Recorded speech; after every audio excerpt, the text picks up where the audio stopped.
À cause de la révélation. Qui a révélé? Dieu.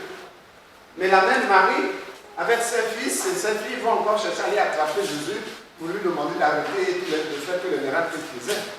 La même Marie, on le dira. Ce n'est pas la révélation.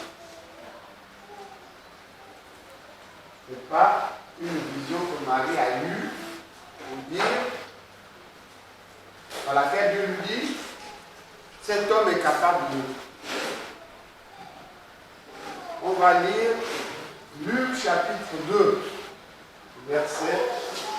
à partir du verset 50. Vous pouvez bien les oreilles, si vous voulez bien. Et ça va vous permettre de comprendre pourquoi il a dit femme, y a-t-il entre toi et moi? Luc chapitre 2, verset 50. Luc chapitre 2 au verset 50. Il est écrit. Mais ils ne comprirent pas. Non, remonte à 48. 40. Quand ses parents le vinrent, ils furent saisis d'étonnement. Donc Jésus, je reprends d'abord, Jésus a été perdu de vue par ses parents qui ont marché pendant 3 jours en rentrant chez eux, comme si on partait d'ici l'embarrainé. Et puis les parents sont déjà au niveau de full classe, ils ont même déjà dépensé Congo et ils se rendent compte que l'enfant n'est pas là. Ils fouillent, donc ils reviennent à Libreville. Et pendant 3 jours, ils vont fouiller toute la ville en quelque sorte par rapport aux connaissances. Ils ne retrouvent pas l'enfant. L'enfant a 12 ans. Et ils vont quand même regarder au temple et ils trouvent des grands papas et des grands pères et des grands-pères assis là autour de l'enfant. Et c'est l'enfant qui est en train de les questionner et de les enseigner. Et ils ne peuvent pas lui répondre. Donc tout le monde est ébahi. Et quand le papa Joseph et la maman Marie arrivent, ils sont ébahis de trouver l'enfant en bonne santé en train de perturber la sérénité de noble vieillard, comme on dit. Ayant plus de connaissances qu'eux. Donc ils étaient ébahis de voir la sagesse et l'intelligence qui était chez cet enfant, qui n'est qu'un enfant de 12 ans, qui n'est même pas encore parti à l'école, à l'époque il n'y avait quasiment pas d'école.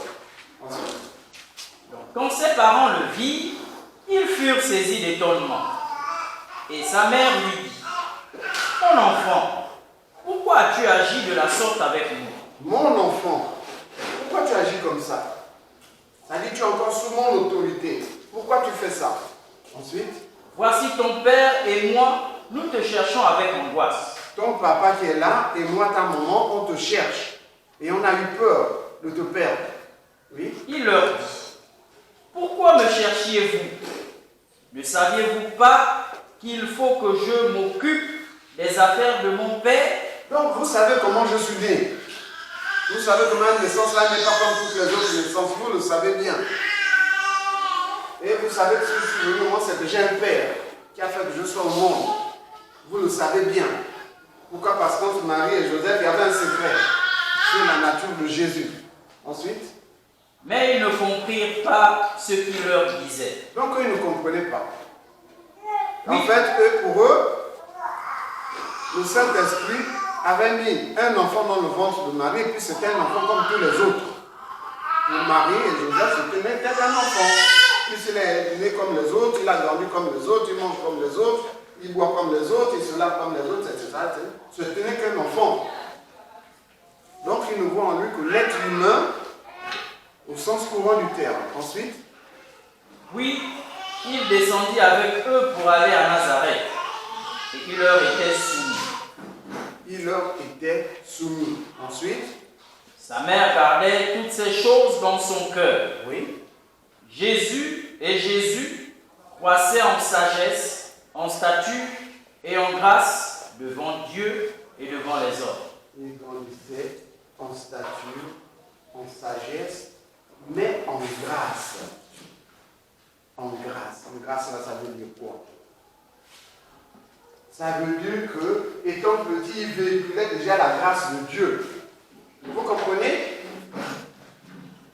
La vérité et la grâce sont venues par Jésus-Christ. On l'a lu dans Jean chapitre 1. Je peux t'asseoir d'abord.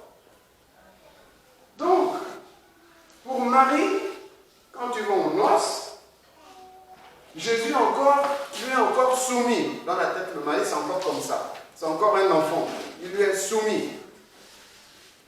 Mais comme il y a la grâce en lui, la grâce là s'exerçait déjà à la maison.